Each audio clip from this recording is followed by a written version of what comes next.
7 mai. Jean, chapitre 5, verset 1 à 23.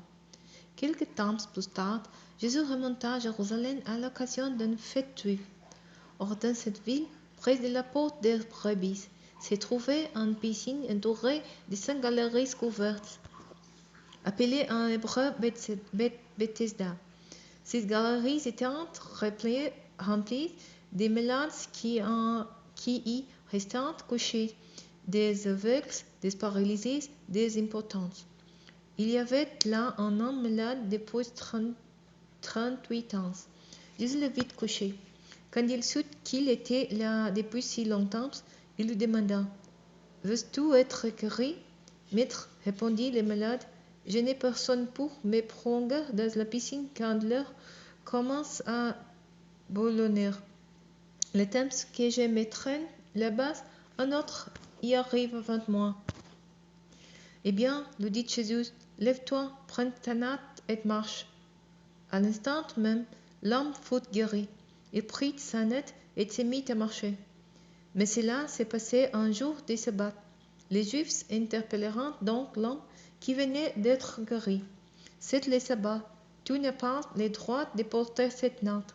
Mais répliqua-t-il, celui qui m'a guéri m'a dit, prends ta natte et marche. Et qui t'a dit cela? Lui demandèrent-ils. Mais l'homme qui avait été guéri ignorait qui c'était, car Jésus avait disparu dans la foule qui se pressait en cet endroit. Peu de temps après, Jésus le rencontra dans la cour du temple. Te voilà guéri, lui dit-il, mais veille à ne plus pécher, pour qu'il ne t'arrive rien de pire. Et l'homme alla annoncer aux Juifs que c'était Jésus qui l'avait guéri.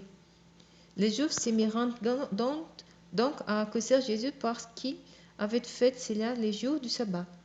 Jésus leur répondit, mon Père reste à Louvre jusqu'à présent, et moi aussi je suis à Louvre. Cette remarque fut pour eux une raison de plus pour chercher à le faire mourir, car, non content de violer la loi sur le sabbat, il appelait encore Dieu son propre Père et se faisait ainsi l'égal de Dieu.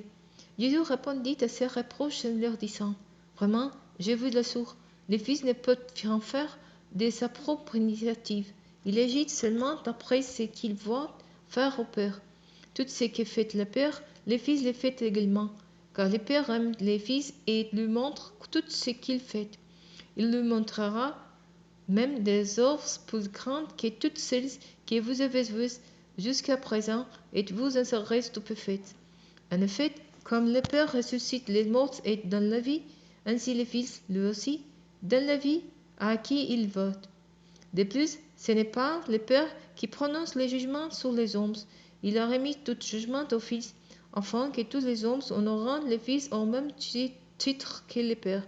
Ne pas honorer le Fils, ce n'est pas honorer le Père qui l'a envoyé.